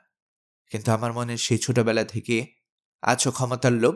মাথায় বলল, ওই মেয়েকে বিয়ে করলে সম্ভাব্য সব উপায়ে সাহায্য করবে আমাকে। দরকার হলে নিজের সব প্রভাব খাটিয়ে রাজি করাবে মন্ত্রণা সভার সদস্যদের। ওই সময় আমার মতো আরো অনেকের মনেই সর্দার হওয়ার ইচ্ছা উকিঝুঁকি মারছিল। কি যে একটা বৈরী পরিস্থিতি তৈরি হয়েছিল বুঝিয়ে বলতে পারবো না তোমাকে। কাজেই নিজের নিরাপত্তার জন্য সিংহাসনে বসার জন্য ধূর্ত মাটাইয়ের সঙ্গে চুক্তি করতে রাজি হয়ে গেলাম, কিন্তু কি পেলাম শেষ পর্যন্ত? তোমাকে দেখা মাত্র না হওয়ার বিরুদ্ধে তীব্র একটা ঘৃণা জেগে উঠল মনের ভেতর। এখন ওর কাছ থেকে যে কোনো উপায়ে মুক্তি পেলে আমি খুশি। মায়া, কথা দিয়েও কথা রাখতে পারিনি আমি। অপরাধ হয়েছে আমার, সেজন্য হাজারবার ক্ষমা চাইতে রাজি আছি তোমার কাছে। আমাকে ক্ষমা করে দাও। ক্ষমা চাচ্ছ? করুণ হাসি হাসল মায়া। আমাকে কি আসলে ভালোবাসো তুমি? ভালোবাসলে দিনের পর দিন কিভাবে বন্দি করে রাখলে মাটির নিচের এই কারাগারে? আমাকে খুন করার চিন্তা তোমার মাথায় এলো কি করে? খুন করার চিন্তা আসেনি।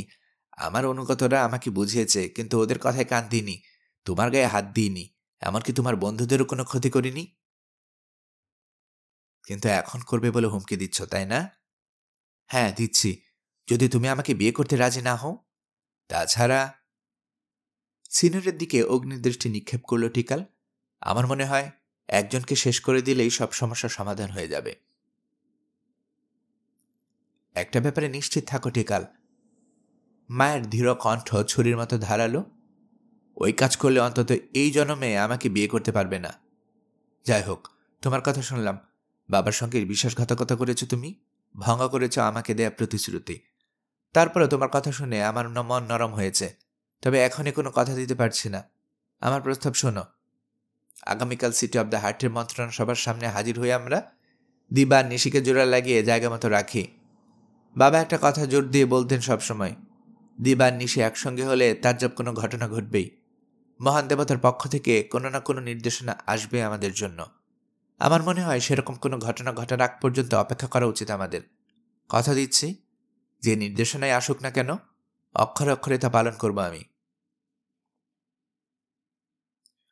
কিছুক্ষণ কি যেন চিন্তা করল টিকাল, তারপর বলল, যদি দিবা নিশি জোড়া লাগার পর কিছু না ঘটে, যদি মহান দেবতার পক্ষ থেকে কোনো নিদর্শন না আসে, তাহলে? নরম গলায় বলল মায়া। তোমাকে বিয়ে করতে রাজি আছে কিনা সে প্রশ্ন আবার জিজ্ঞেস করো। মন্ত্রণসভার সদস্যরা যদি রাজি থাকে, তোমাকে নাও ফেরাতে পারি।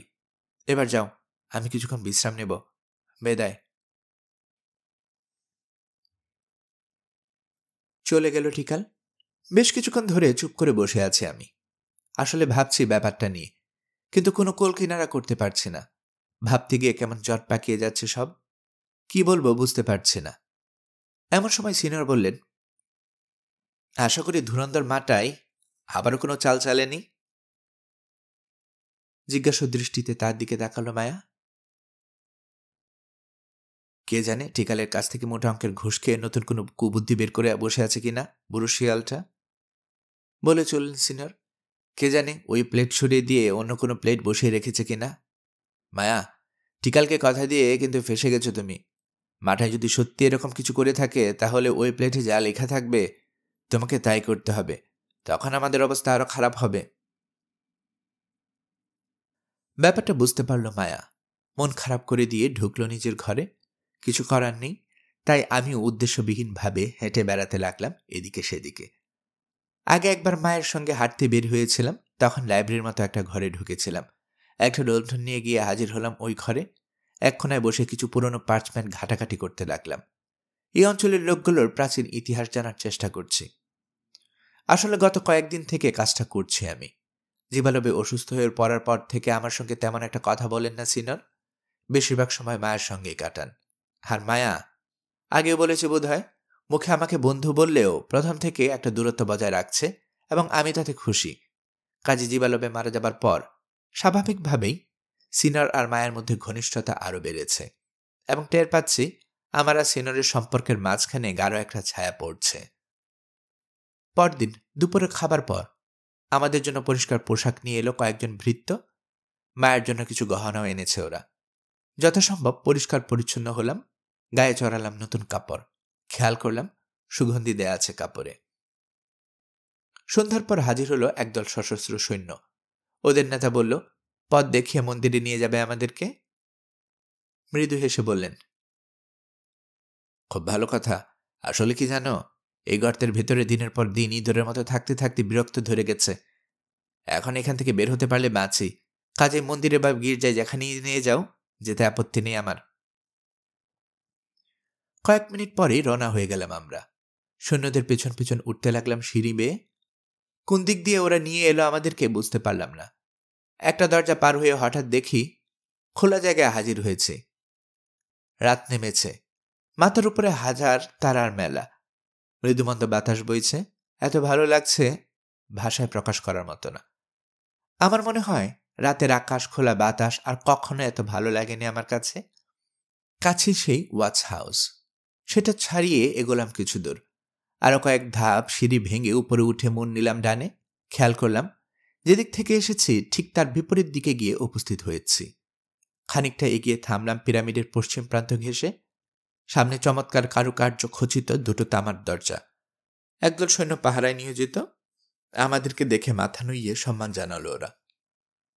দরজা পার হয়ে বেশ বড় একটা হল। ডানজনে বন্দি থাকা অবস্থায় যেরকম হলে ছিলাম অনেকটা সেরকম। ভেতরে লণ্ঠন জ্বলছে, পলিশ করা মার্বেল দিয়ে বানানো চারদিকের দেয়াল। একধারে এক সারিতে বেশ কয়েকটা ঘর, বোধহয় শান্ত্রীদের ঘুমানোর জন্য। হলের শেষ প্রান্তে একটা গোবরাট, সেটার কাছে সাদা লিলেনের পোশাক পরিহিত কয়েকজন পুরোহিত দাঁড়িয়ে আছে। আমাদের সঙ্গে যে সৈন্যরা এসেছে তাদের সম্ভবত ওই গোবরাট অতিক্রম করার অনুমতি নেই, তাই পুরোহিতদের কাছে আমাদেরকে বুঝিয়ে দিয়ে বিদায় নিল ওরা। ওই পুরোহিতদের পিছু পিছু বেশ কয়েকটা প্যাসেজ পার হয়ে আবার আমরা হাজির হলাম সেই নিরাকার নামবিহীন দেবতার মন্দিরে। আগের বারের সঙ্গে পার্থক্য একটাই, এখন আর খালি না মন্দিরটা। ছোট্ট বেদির পেছনে দেখা যাচ্ছে 3টা টুল, চমৎকার পোশাক এবং সোনা ও রত্ন পাথরের অলঙ্কার পরে একটাতে বসে আছে টিকাল, অন্যটাতে মাটাই, শেষটাতে না হওয়া। মায়ের কথা বাদ দিলে না হওয়া ছাড়া অন্য কোনো মহিলা নেই মন্দিরের ভেতরে। বেদির সামনে জায়গাটা খালি, তবে বেদি ঘিরে বসে আছে 36 জন লোক, সবাই ভাতৃসঙ্গীর সদস্য। যার যার পদমর্যাদা অনুযায়ী পোশাক পরে আছে এরা, সবার চেহারায় গাম্ভীর্য। মায়ের পিছন পিছন আমরা গিয়ে দাঁড়ালাম বেদির সামনে। কিছু বলছি না কেউই। ভাতৃসঙ্গের সদস্যদেরকে দেখে মনে হচ্ছে না ওরা দেখতে পেয়েছে আমাদেরকে অথবা আমাদের উপস্থিতি টের পেয়েছে। কি এক ধ্যানে মশগুল ওরা সবাই। মাথা খানিকটা নিচু করে তাকিয়ে আছে মেঝের দিকে, কোলের উপর ভাঁজ করে রেখেছে 2 হাত। শেষ পর্যন্ত দরজার কাছে দাঁড়ানো এক পুরোহিত টিকালের উদ্দেশ্যে বলে উঠল, মহামান্য, যিনি নিজেকে আমাদের সংঘের সদস্য বলে দাবি করেন তিনি এসে দাঁড়িয়েছেন আপনার সামনে। তার সঙ্গে আছে ভিনদেশী 2 আগন্তুক যারা নিজেদেরকে সংঘের সদস্য বলে দাবি করছে। টিকাল কিছু বলার আগে ধ্যান ভেঙে উঠে দাঁড়ালো এক লোক। আমাদের কাছে এগিয়ে এলো, 2 টুকরো কাপড় বের করলো পোশাকের ভেতর থেকে। আমার আর সিনিয়রের চোখ বেঁধে দিল। তারপর শব্দ শুনে বুঝলাম ফিরে গিয়ে বসে পড়ল আগের জায়গায়। আমি না বললে কোনো কথা বলবেন না, ফিসফিস করে আমাদেরকে সতর্ক করে দিল মায়া। বলুন, ভিনদেশী আগন্তুকেরা। টিকালের কণ্ঠ গম গম করে উঠল মন্দিরের ভেতরে। কি নাম আপনাদের?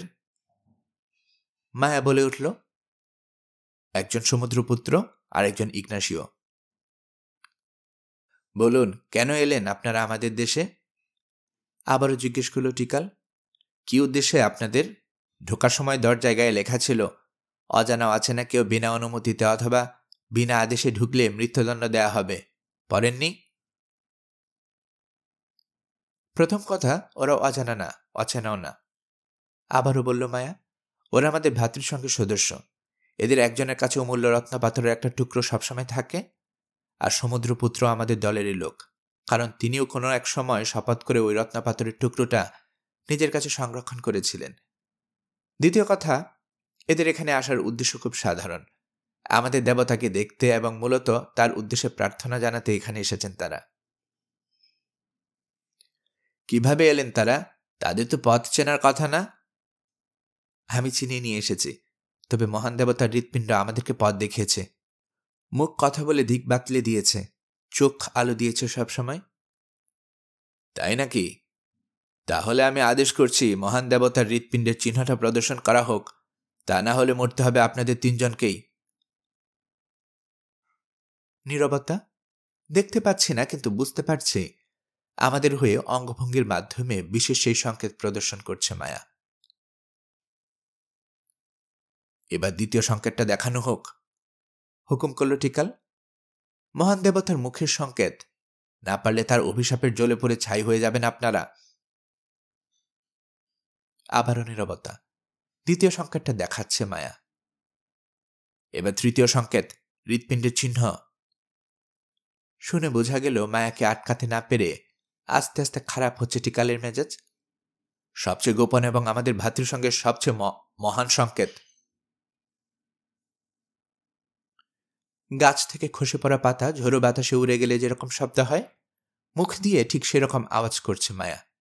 শুনে সঙ্গে সঙ্গে আলোড়ন তৈরি হলো আমাদের সামনে বসা ওই লোকগুলোর মধ্যে। দেখতে না পেলেও বুঝতে পারলাম বিজাতীয় কোনো একটা শব্দ উচ্চারণ করতে করতে সাষ্টাঙ্গ প্রাণীপাত করতে লাগলো ওরা। পরে মায়ের কাছ থেকে জেনেছি। এরপর কেউ একজন এগিয়ে এসে খুলে দিল আমাদের চোখের বাঁধন। ভিনদেশে আগন্তুকেরা বিষ দৃষ্টিতে আমাদের দিকে তাকিয়ে আছে টিকাল। এবার আপনাদের কিছু বলার থাকলে বলতে পারেন। মুখ খুললাম আমি। ভাইয়েরা, হ্যাঁ, এই সম্বোধনাই ব্যবহার করবো আপনাদের জন্য, কারণ এতক্ষণে নিশ্চয়ই বুঝতে পেরেছেন আমি আপনাদের দলেরই একজন। যদি দরকার হয় যে কোনো গোপন সংকেত প্রদর্শন দেখাতে রাজি আছি, এবং বিশ্বাস করুন বা নাই করুন, আপনাদের যে কারোর চেয়ে আমার পদমর্যাদা বেশি। কারণ পবিত্র রত্নপাথরের একটা টুকরোর উত্তরাধিকার সূত্রে সবসময় নিজের কাছে রাখি আমি। আশা করি আমার কথাগুলো মনোযোগ দিয়ে শুনবেন। আপাত দৃষ্টিতে মনে হতে পারে আমরা তিনজন বলছি কারণ আপনাদের এককালে সর্দার জিবালবে মারা গেছেন, তাই তাকে বিচারের আওতায় আনা সম্ভব না। আপনাদের শহরে প্রচলিত আইন ভঙ্গ করেছি। এই অপরাধের কারণে আজ থেকে 8 দিন আগেই হয়তো প্রাণদণ্ড দেয়া হতো আমাদেরকে। তবে লেডি মায়া সেদিন আবেদন জানিয়েছিলেন, বলেছিলেন আজকের এই বিচার অনুষ্ঠানের কথা। মহামান্য টিকাল একটু আগে বললেন আপনাদের শহরের প্রবেশদ্বারে নাকি লেখা আছে, অজানা অচেনা কেউ বিনা অনুমতিতে অথবা বিনা আদেশে ঢুকলে মৃত্যুদণ্ড দেয়া হবে। এখন আপনারাই বলুন, একই ভাতৃসঙ্গের লোক এই দলেরই অন্য লোকদের কাছে কি করে অজানা অচেনা হতে পারে? চুপ করে আছে সামনে বসা বিচারকেরা। টিকালও চুপ। কিছুক্ষণ পর বলল সে, আপনারা যে আসলে আমাদের দলের লোক তা কিন্তু প্রমাণ সাপেক্ষ ব্যাপার। আমাদের দলের লোক হলে আমাদের প্রাচীন ইতিহাস জানার কথা আপনাদের, আমাদের সব রহস্য জানার কথা, আমাদের সব গোপন প্রশ্নের উত্তর দিতে পারার কথা। মাথা ঝাঁকিয়ে বললাম, রাজি আছি, কিন্তু তার আগে আমার একটা প্রার্থনা আছে। টিকাল জিজ্ঞেস করল, কি? ইঙ্গিতে দেখালাম সিনরকে। এই ভদ্রলোক আমাদের দলের নতুন সদস্য। ইনি এখন আমাদের সব গোপন কথা জানেন না। বিনা অনুমতিতে তাকে সেগুলো জানাতে চাই না। আপনারা যদি তার উপস্থিতিতে জিজ্ঞেস করেন আমাকে, আর আমি যদি সেগুলোর জবাব দেই, তাহলে আমাদের ব্যাপারে হয়তো এমন কিছু জানা হয়ে যাবে তার, যা এখন জানা উচিত না। তাই আমার বিবেচনায় তাকে মন্দিরের বাইরে পাঠিয়ে দেওয়া উচিত আপাতত। কথাটা ভেবে দেখল টিকাল। বুঝতে পারল ভুল বলিনি আমি।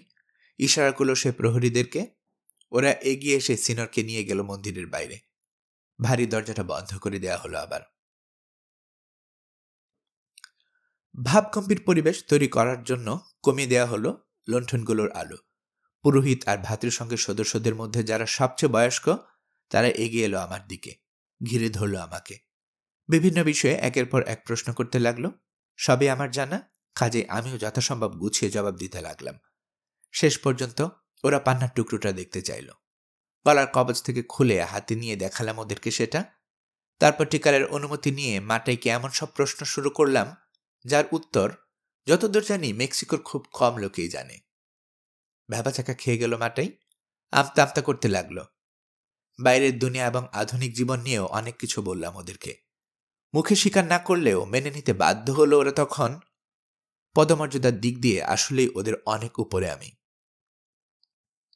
শেষ পর্যন্ত বলতে বাধ্য হলো টিকাল, বেদি ঘিরে বসে আছে আমাদের সঙ্গের সদস্যরা, আপনি বসুন ওদের সবার সামনে। তার মানে আমাকে আলাদা দৃষ্টিতে দেখছে সে। জ্ঞানী শক্তি, মনে মনে বললাম আমি। এবার ডেকে পাঠানো হলো সিনরকে। ভেতরে ঢুকলেন সিনর। দেখে মনে হচ্ছে অস্বস্তিতে ভুগছেন। বেচারার জন্য খারাপ লাগছে আমার, কারণ আমাদের গোপন প্রশ্নগুলোর একটারও জবাব তিনি দিতে পারবেন কিনা সন্দেহ।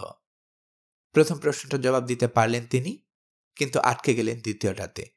তৃতীয় এবং চতুর্থ প্রশ্নের বেলায় একই ঘটনা ঘটল। রাগে নিজের উপর নিয়ন্ত্রণ হারালেন সিনিয়র, গাল দিয়ে উঠলেন স্প্যানিশ ভাষায়। খোলা তরবারি হাতে প্রহরীরা ঘিরে ধরল তাকে। ভাইরা, টিকালের ঠোঁটের কোনায় মুচকি হাসি, দুচোখে অকৃত্রিম খুশি। এই প্রতারকটাকে আর কোনো প্রশ্ন জিজ্ঞেস করার দরকার আছে বলে মনে হয় না। বিনা অনুমতিতে আমাদের শহরে প্রবেশ করার দুঃসাহস দেখিয়েছে সে। এবার নিজের জীবনের বিনিময়ে সে অপরাধের মাসুল দিতে হবে ওকে।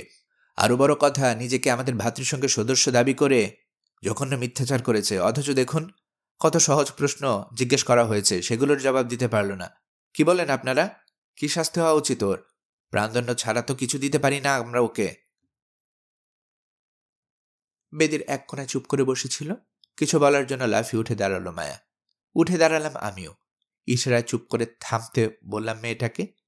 বিচারকদের উদ্দেশ্যে বললাম, আপনার কোনো রায় ঘোষণা করার আগে আমার একটা কথা শুনুন দয়া করে।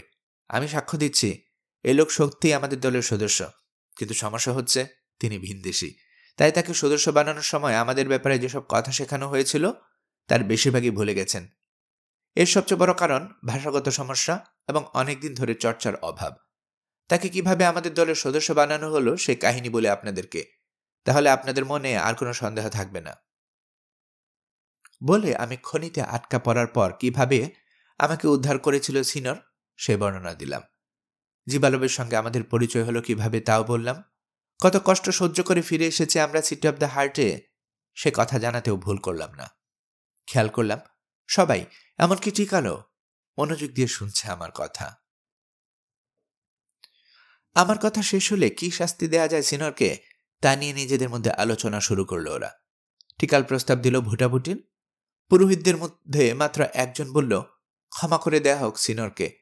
বাকি সবার দাবি, অনতিবিলম্বে প্রাণদণ্ড দেয়া হোক তাকে। এ ব্যাপারে আমার আর কিছু বলার আছে কিনা তাও জানতে চাইল কেউ কেউ। আছে, বললাম আমি। বুঝতে পারছি সিনিয়রকে বাঁচানোর জন্য আর মাত্র একটা রাস্তা খোলা আছে।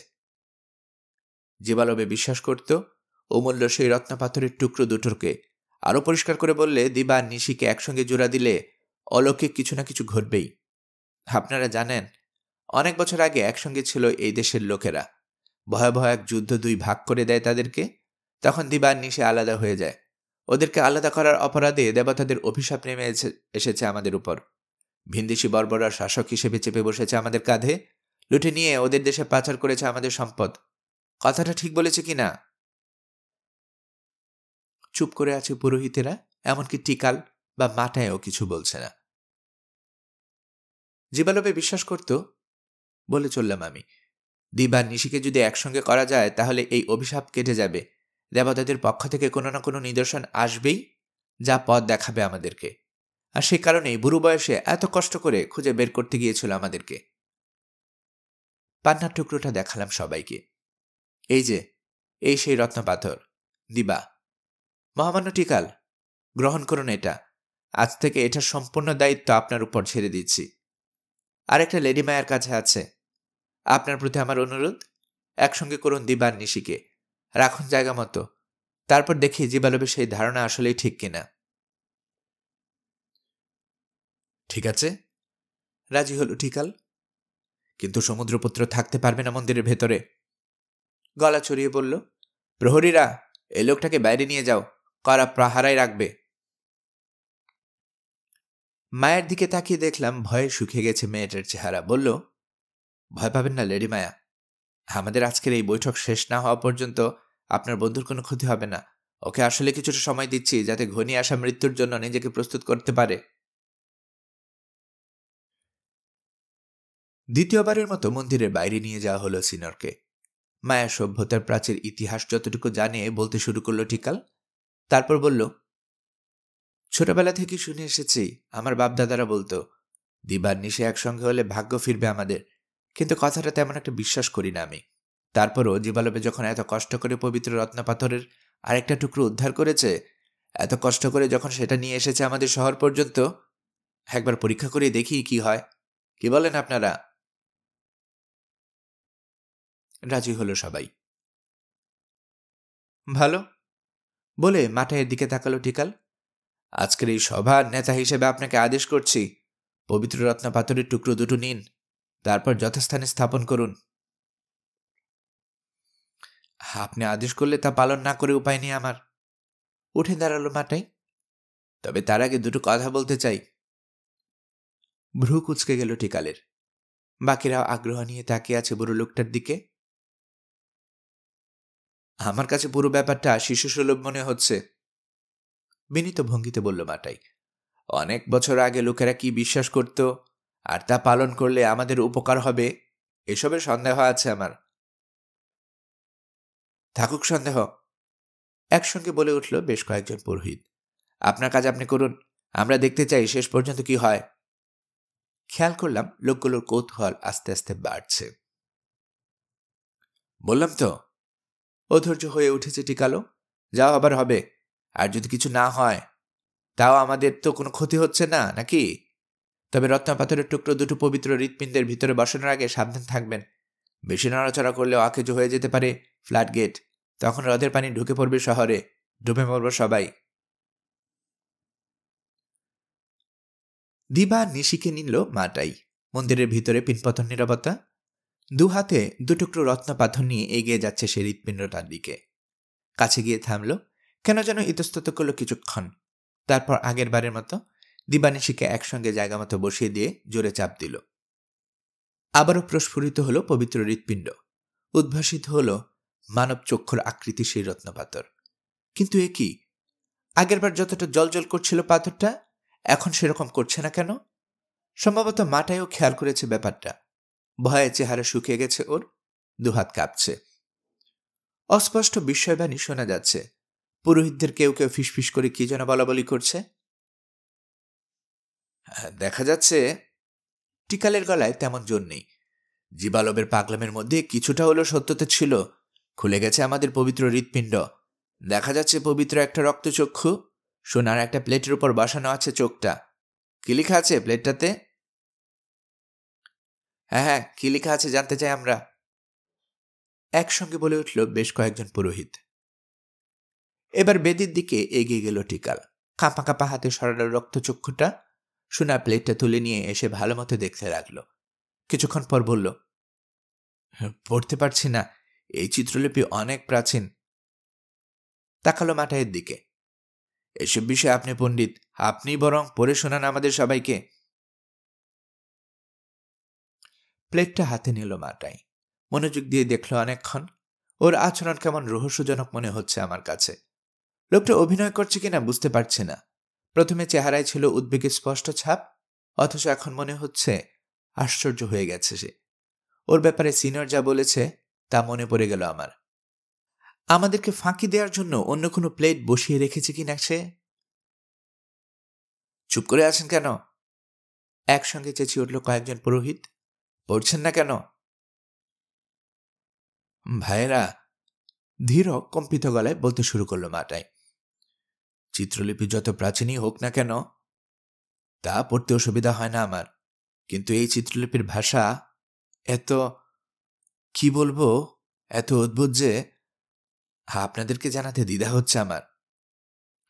কোনো দ্বিধা করবেন না, আশ্বাস দিল টিকাল। যত অদ্ভুতই হোক, জানতে চাই আমরা। কিন্তু শেষে যদি বলেন আমার পড়ায় ভুল হয়েছে, যদি বলেন আমি যা জানি তা ঠিক না, না সেরকম কিছু বলবো না আমরা। যত কালক্ষেপণ করছে মাটাই ততই খেপে উঠছে পুরোহিতরা। আপনি পড়ুন। আর দেরি না করে পড়তে শুরু করলো মাটাই। আমি সেই অস্তিত্ব যে সৃষ্টি করেছি সবকিছু। এই মন্দিরটা যখন বানানো হয় তখন আমার মনোনীত এক ব্যক্তি আমার আদেশে এই কথাগুলো লিখেছে একটা সোনার পাতের উপর। তারপর পাতটা গোপনে লুকিয়ে রেখেছে যাতে যেদিন একসঙ্গে হবে দিবা আর নিশি, সেদিন এমন এক পবিত্র মেয়ে জানতে পারে কথাগুলো যে আজ পর্যন্ত জন্মায়নি। পথভ্রষ্ট যে জাতিকে পথ দেখাচ্ছি আমি, তাদের নামের সঙ্গে ওই মেয়েটার নামের মিল থাকবে। যে সময় আমার এ বাণী উন্মোচিত হবে, ততদিনে ওই জাতির অনেকেই বুড়ো হয়ে যাবে, ওদের সংখ্যাও কমে যাবে, সাহস হারিয়ে ফেলবে ওরা, হিংসা বিদ্বেষ ছড়িয়ে পড়বে সবার মাঝে। ওই সময়ে ওই মেয়ে বিয়ে করবে এক সাদা দেবতাকে, যাকে সাগর জলের উপর ভাসিয়ে মরুভূমি পার করে নিয়ে আসবো আমি। যদি তোমরা ওদের কথা শোনো, দিন দিন উন্নতি করবে, শক্তিশালী হবে। উত্তর থেকে দক্ষিণে, পূব থেকে পশ্চিমে ছড়িয়ে পড়বে তোমাদের সাম্রাজ্য। পড়া শেষ হলো মাটের। টিকালের দিকে তাকিয়ে দেখি রাগে কালো হয়ে গেছে ওর চেহারা। মাটের শেষ শব্দটা প্রতিধ্বনি তখন মিলিয়ে যায়নি। তার আগে লাফ দিয়ে আসন ছেড়ে উঠে দাঁড়ালো সে। চিৎকার করে বলল, এই কথাগুলো ডাহা মিথ্যা। মানুষ বা দেবতা যেই লিখে থাকুক না কেন কথাগুলো, অভিশাপ নামক তার উপর। লেডি মায়াকে একটা সাদা কুকুরের সঙ্গে বিয়ে দেব আমরা? ওদের সন্তানরা শাসন করবে আমাদেরকে? জীবনেও না। তার আগে লেডি মায়াকে শেষ করে দেব আমি। তবে সবার আগে খুন করবো ওই সাদা কুকুরটাকে। ভাতৃসংঘের বয়স্ক এক পুরোহিত, যার নাম ডিমাস, পরে জানতে পারি লোকটা নাকি টিকালের সৎ ভাই। রেগে গিয়ে উঠে দাঁড়ালো তখন, বলল, টিকাল, আপনি যা বলেছেন বুঝে বলছেন তো? পবিত্র মন্দিরে দাঁড়িয়ে আপনি দেবতাকে অভিশাপ দিচ্ছেন। শেষে সেই অভিশাপ না আপনার উপরে এসে পড়ে। দিবানিশি একসঙ্গে হয়েছে। দেবতার পক্ষ থেকে নির্দেশনার অপেক্ষায় ছিলাম আমরা। তিনি সাড়া দিয়েছেন। এবার আর কিছু করার নেই আমাদের। যাকে আপনি সাদা কুকুর বলছেন, দেবতার ইচ্ছা সেই ভিনদেশীর সঙ্গে বিয়ে হোক লেডি মায়ার। আপনি কি এর বিরুদ্ধাচরণ করতে চান? আপনি কি নিজেকে এতটা শক্তিশালী মনে করেন যে নিয়তির বিরুদ্ধে যুদ্ধ করার ইচ্ছা পোষণ করেন? কি? রাগে চেঁচিয়ে উঠল টিকাল। এই ভিনদেশীরা আমাদেরকে শাসন করবে আর আমি তা মেনে নেব? কে শাসন করবে আর কে করবে না তা আমি জানি না, সমান তেজে বলল ডিমাস। কারণ দেবতার বাণীতে কোথাও বলা নেই ভিনদেশীরা আমাদের শাসন করবে কিনা। দেবতার বাণীতে বলা হয়েছে লেডি মায়া বিয়ে করবেন সমুদ্রপুত্রকে। এখন তার যদি ইচ্ছে হয় সিংহাসনে বসবেন। আমাকে যদি কেউ জিজ্ঞেস করে, নিরপেক্ষভাবে বলতে রাজি, এখন সিংহাসনে বসার অধিকার উত্তরাধিকার সূত্রে শুধু লেডি মায়ার। কারণ তার বাবা সর্দার থাকা অবস্থায় মারা গেছেন। আপনি বর্তমানে সর্দার হলেও জোর করে ক্ষমতা দখল করেছেন। চুপ হয়ে গেল টিকাল। প্রচণ্ড রাগ সামলাতে কষ্ট হচ্ছে ওর। পুরোহিতদের অনেকেই তাকিয়ে আছে মায়ার দিকে। কেউ কেউ বলল, আপনি সামনে আসুন, কিছু বলুন আমাদের উদ্দেশ্যে। কয়েক পা সামনে এসে দাঁড়ালো মায়া। মেঝের দিকে তাকিয়ে আছে সে। নিচু গলায় বলল, শুধু একটা কথাই বলতে চাই, দেবতার ইচ্ছাই আমার ইচ্ছা। নিয়তি যদি চায় সমুদ্রপুত্রের সঙ্গে বিয়ে হোক, আমার আপত্তি করব না। আপনারা জানেন টিকালের সঙ্গে বিয়ে হওয়ার কথা ছিল আমার, কিন্তু নিজের ইচ্ছায় নাহুয়াকে স্ত্রী হিসেবে গ্রহণ করেছে সে। অবশ্য কেউ অস্বীকার করতে পারবে না, ওর ওই বিয়েতে নিয়তির ইশারা ছিল না। আর একটা কথা, নাহুয়া এখন লেডি অব দ্য হার্ট। ওকে সরিয়ে দিয়ে ওর জায়গা দখল করার কোনো ইচ্ছে নেই আমার। দেবতার বাণীতে কি আছে আরেকবার স্মরণ করিয়ে দিতে চাই আপনাদেরকে। বলা হয়েছে, যদি তোমরা ওদের কথা শোনো, দিন দিন উন্নতি করবে, শক্তিশালী হবে।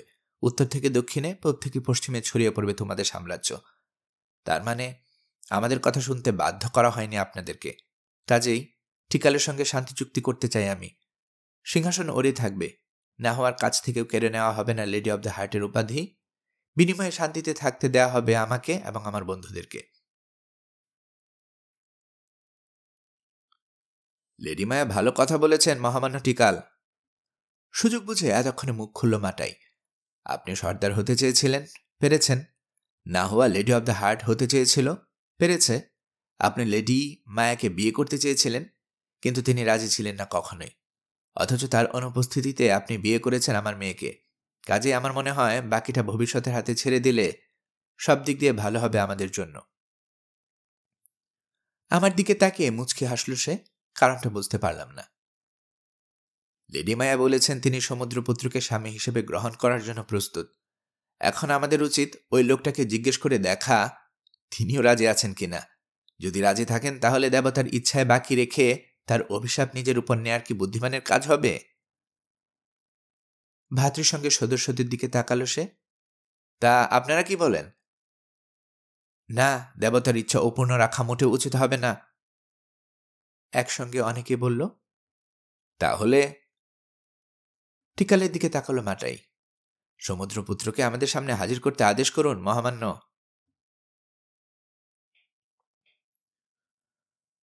মন্দিরের দরজাটা খুলে গেছে আবার। সিনরকে নিয়ে আসা হচ্ছে ভেতরে। দেখে মনে হচ্ছে তিনি ভাবছেন তাকে মৃত্যুদণ্ড দেওয়ার সিদ্ধান্ত নিয়েছে পুরোহিতরা। কারণ চোয়াল শক্ত হয়ে আছে তার, দুহাত মুষ্টিবদ্ধ হয়ে আছে।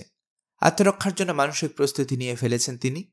কিন্তু তিনি কাছাকাছি পৌঁছানোর মাত্রই একসঙ্গে উঠে দাঁড়ালো পুরোহিতরা। জোর গলায় বলে উঠল, স্বাগতম সমুদ্রপুত্র, স্বাগতম, দেবতার প্রিয় ব্যক্তি। সঙ্গে সঙ্গে সিনিয়র বুঝতে পারলেন ঘটনা কি ঘটেছে। চেপে রাখা দম শব্দ করে ছাড়লেন। তিনি যাতে বেফাস কিছু বলে না বসেন সেজন্য তাড়াতাড়ি বলে উঠল মাটাই, শুনুন সমুদ্রপুত্র, দেবতা কথা বলেছেন আপনার পক্ষে। মায়ের উপর থেকে চোখ সরিয়ে মাটাইয়ের দিকে তাকালেন সিনিয়র। জীবালবে যেমনটা ভেবেছিল ঠিক তাই হয়েছে বলে চলল মাটাই। দিবানিশিকে একসঙ্গে করার পর এই সোনার প্লেটটা পেয়েছি আমরা। হাতের প্লেটটা উঁচু করে দেখালো সে সিনিয়রকে। এবং আশ্চর্যের ব্যাপার হলো, এখানে আপনার কথা বলা হয়েছে। কি বলা হয়েছে জানতে চান? কিছু বললেন না সিনিয়র। চেহারা যতটা সম্ভব গম্ভীর করে রেখেছেন তিনি, তবে চোখ দেখে বোঝা যাচ্ছে খুশি হয়েছেন। নীরবে উপভোগ করছেন মাটাইয়ের অভিনয়। প্লেটের চিত্রলিপি দ্বিতীয়বারের মতো পড়তে শুরু করল মাটাই। ওর সেই সাজানো ভবিষ্যৎবাণীর একটা বর্ণ এদিক ওদিক হলো না। পড়া শেষ হলে বলল সে, সমুদ্রপুত্র, এবার সিদ্ধান্ত নেবার পারা আপনার। লেডি মায়াকে বিয়ে করতে রাজি আছেন কিনা, নাকি বিনা অনুমতিতে সিটি অব দ্য হার্টে প্রবেশ করার অপরাধে মৃত্যুদণ্ডে দণ্ডিত হবেন? জানি আমাদের দেবতার উপর বিশ্বাস নেই আপনার, কিন্তু তিনি আপনাকে পছন্দ করেছেন। আপনি কি তার ইচ্ছা অমান্য করবেন? কিছুক্ষণ কি যেন ভাবলেন, অথবা চিন্তা করার ভান করলেন সিনিয়র। তারপর বললেন, লেডি মায়ের প্রতি সম্মান প্রদর্শন করেই বলছি, তার মতো এত সুন্দর আর কমনীয় কাউকে বাদ দিয়ে যে কোনো লোক মৃত্যুর মতো কুৎসিত কোনো কিছু বেছে নেয়, সে চরম বোকামি। তবে এটা এরকম একটা ঘটনা যাতে আমার একক সিদ্ধান্তের কোনো দাম নেই। লেডি মায়া কি বলবেন এ ব্যাপারে? তিনি বলেন, মাটাই না। জবাবটা দিল মায়া নিজে। দেবতার ইচ্ছাই তার ইচ্ছা। তিনি কোনোদিন কল্পনাও করেননি ভিনদেশে কাউকে বিয়ে করতে হবে। কোনোদিন ভাবেননি 7 সমুদ্র 13 নদী পার করে কোনো সমুদ্রপুত্রকে তার সামনে হাজির করাবেন মহান দেবতা। ঘটনা যখন ঘটে গেছে, নিয়তি যখন এই চায়, তখন তিনি দ্বিমত না করার সিদ্ধান্ত নিয়েছেন। সিনিয়রের দিকে হাত বাড়িয়ে দিল সে। ওর সামনে হাঁটু গেড়ে বসে পড়লেন সিনিয়র। ঝুঁকে চুমু খেলেন আঙ্গুলে। তারপর মেয়েটার চোখে চোখ রেখে বললেন, আমি সারা জীবন আপনার সিদ্ধান্তের প্রতি বিশ্বস্ত থাকতে রাজি আছি। ভেবেছিলাম আমাদের অনুষ্ঠান এখানেই শেষ। মনে মনে খুশি হয়েছিলাম, কিন্তু টিকালে সেই সৎ ভাই ডিমাস হঠাৎ করে বলে উঠল, আমার কিছু বলার আছে। ওর দিকে তাকালো সবাই। ভাইয়েরা, বলে চলল সে, আসুন এই মন্দির ছেড়ে চলে যাওয়ার আগে একটা প্রতিজ্ঞা করি আমরা। কিসের প্রতিজ্ঞা? ভ্রু কুঁচকে ওর দিকে তাকিয়ে আছে মাটাই। এই ভিনদেশীরা আমাদের ভ্রাতৃসংঘের সদস্য। অনেক দূর থেকে আমাদের দেশে এসেছেন এরা। আমাদের অনেক গোপন কথাও জানা আছে তাদের। কিছুদিন পর এদের একজনের সঙ্গে বিয়ে হবে লেডি মায়ার। ভবিষ্যৎবাণীটা যদি ঠিকমতো শুনে থাকেন আপনারা, আমার মনে হয় সবাই বুঝতে পেরেছেন ওই দুইজনের সন্তানের মাধ্যমেই আমাদের এই জাতিকে সমৃদ্ধির পথ দেখাতে চান মহান দেবতারা। কাজেই আমার মনে হয় সেই মহান সন্তান জন্ম না হওয়া পর্যন্ত লেডি মায়া এবং তার পরিবারকে পাহারা দেওয়া উচিত আমাদেরকে। মন্দিরের পবিত্র আগুন যেভাবে পাহারা দিয়ে রাখে আমরা সবসময়, ঠিক সেভাবে করা উচিত কাজটা। তা না হলে দায়িত্ব অবহেলার কারণে দেবতাদের অভিশাপ নামতে পারে আমাদের উপর। ভিনদেশীদের শপথ করা উচিত, আমৃত্যু এই শহরে থাকবেন তারা। ঠিক ঠিক ঠিক বলেছেন, একসঙ্গে বলে উঠল বেশ কয়েকজন পুরোহিত। কথাটা ভাবিনি আমরা। ডিমাস বলল, সমুদ্রপুত্র এবং ইগনাসিও, ভ্রাতৃসংঘের সদস্যরা যা চাচ্ছে তা করুন দয়া করে। পবিত্র হৃৎপিণ্ডের সামনে দাঁড়িয়ে শপথ করুন। যদি কোনোদিন এই শপথ ভাঙ্গেন, তাহলে যেন সঙ্গে সঙ্গে দেবতাদের অভিশাপ নামে আপনাদের উপর। চরম লাঞ্ছিত অবস্থায় যন্ত্রণাদায়ক মৃত্যু হয় আপনাদের। শপথ করুন, আমাদের ভ্রাতৃসংঘের গোপন কোনো কিছু কখনোই প্রকাশ করবেন না কারো কাছে। ধর্মান্তরিত না হলেও আমৃত্যু বিশ্বস্ত থাকবেন আমাদের দেবতাদের প্রতি। বলুন, এই শহরের সম্পদ নিজেদের মনে করে আত্মসাৎ করবেন না। ভ্রাতৃসংঘের সদস্যদের অনুমতি ছাড়া এই শহর ছেড়ে কোথাও যাবার চেষ্টা করবেন না, অথবা ভিনদেশী অন্য কাউকে নিয়ে আসবেন না এখানে।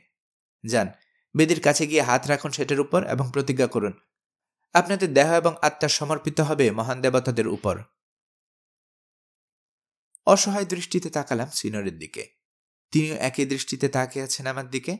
বুঝতে পারছি প্রতিজ্ঞা করতেই হবে এখন, অন্য কোনো উপায় নেই। দুজনে এগিয়ে গেলাম বেদির দিকে। হাঁটু গেড়ে বসে পড়লাম। বেদিতে হাত রেখে প্রতিজ্ঞা করলাম। অদ্ভুত সেই শব্দগুলো উচ্চারণ করছি, এমন সময় শুনি পেছনে পিছনে ঘর শব্দে সরে যাচ্ছে প্রচণ্ড ভারী কোনো পাথর। কি হচ্ছে জানতে ইচ্ছে হলো, কিন্তু ঘাড় ঘুরিয়ে তাকালাম না। আমাদের শপথ নেওয়া শেষ। ডিমাস বলল আবার, উঠে দাঁড়ান, পিছন ফিরে তাকান, দেখুন কি দেখা যাচ্ছে। তাকালাম, সঙ্গে সঙ্গে আতঙ্কে কুকড়ে গিয়ে সেটে গেলাম বেদির সঙ্গে। আমাদের থেকে 6 ফুট দূরে মেঝে থেকে উদাও হয়ে গেছে মার্বলের স্ল্যাব। বেরিয়ে পড়েছে গভীর একটা কুয়ার মুখ। অনেক নিচ দিয়ে বয়ে চলেছে পানি। অখণ্ড নীরবতায় সে শব্দ শুনতে পাচ্ছে অস্পষ্টভাবে। শুনে রাখুন ভাইয়েরা। শুনে মনে হলো যেন কথা বলছে না, চাবুক দিয়ে পেটাচ্ছে ডিমাস। এবং শুনে রাখুন ভিনদেশীরা, এই প্রতিজ্ঞার একটা বর্ণ যদি ভঙ্গ করেন আপনারা, গ্রেফতার করা হবে আপনাদেরকে এবং তারপর নিক্ষেপ করা হবে এই কুয়ায়। পানিতে ডুবে মরবেন আপনারা। দেবতাদের অভিশাপে নরকই হবে আপনাদের স্থায়ী ঠিকানা। বুঝতে পেরেছেন? মাথা ঝাঁকালাম আমি আর সিনর। কুয়ার মুখ বন্ধ করে দেয়া হোক, বলে চলল ডিমাস। আপনারা সবাই প্রার্থনা করুন যাতে কোনোদিনও কাউকে শাস্তি দেবার উদ্দেশ্যে ওই মুখ আর না খুলতে হয়। সমুদ্রপুত্র এবং ইগনাসিও, আমাদের অনুষ্ঠান এখানেই শেষ। আজ থেকে শুরু করে মরার আগ পর্যন্ত আপনারা আমাদের সদস্য। এই শহরের অধিবাসী হিসেবে যেসব অধিকার এবং সুযোগ সুবিধা ভোগ করি আমরা, আজ থেকে আপনারাও তা করতে পারবেন। আরও বড় কথা, বিশেষ অতিথি হিসেবে থাকার জন্য বাড়ি দেয়া হবে আপনাদেরকে, চাকর বাকর দেওয়া হবে, নির্দিষ্ট পরিমাণে মাসোহারা দেয়া হবে যাতে কোনো কিছুর দরকার হলে কিনতে পারেন। যান, বিশ্রাম নিন কিছুক্ষণ। ঘণ্টাখানেক পর ভোর হবে, তখন নিয়ম অনুযায়ী মন্দির ছেড়ে বের হতে হবে। দেখা করতে হবে জনতার সঙ্গে। লর্ড মাটাই, ওদেরকে নিয়ে যান আপনি। জিজ্ঞেস করবো কি করবো না ভাবতে ভাবতে শেষ পর্যন্ত জিজ্ঞেস করেই ফেললাম লোকটাকে। পবিত্র রত্ন পাথরের যে টুকরোটো সবসময় আমার সঙ্গে থাকতো, তার কি হবে? কি হবে মানে? ভ্রু কুচকে আমার দিকে তাকালো ডিমাস। মানে ওটা কি ফেরত পাবো না? না, দিবানিশি একসঙ্গে হয়েছে। এই পৃথিবীতে আর কারো সাধ্য নেই আলাদা করে ওদেরকে। মাথা থেকে এসব চিন্তা ঝেড়ে ফেলুন। যান, গিয়ে আরাম করুন। আর কিছু বললাম না, মাটায়ের পিছু নিলাম। সিনর আর মায়া হাঁটছেন পাশাপাশি, নিচু গলায় কথা বলছেন নিজেদের মধ্যে। বেশ কয়েকজন পুরোহিত ঘিরে রেখেছে আমাদেরকে। এবার আর পাতাল কারাকক্ষে না, বরং রাজপ্রাসাদে নিয়ে আসা হলো আমাদেরকে। খাবার প্রস্তুত করার আদেশ দেয়া হলো। নিজের ঘরে ঢুকে হাত মুখ ধুয়ে শুয়ে পড়লাম বিছানায়। খুব ক্লান্ত লাগছে।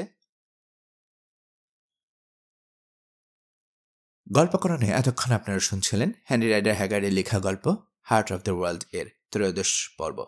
আমি নিয়মিতভাবে গল্প পাঠ করে আপনাদেরকে শোনাচ্ছি। গল্প পাঠ ভালো মনে করে থাকলে আমার এই গল্পটি আপনার বন্ধুবান্ধব প্রিয়জন সবার কাছে শেয়ার করবেন, তাতে করে তারা এই গল্পটি শোনার সুযোগ পাবে। আপনারা ভালো থাকবেন, সেই প্রত্যাশা এখানে বিদায় নিচ্ছি।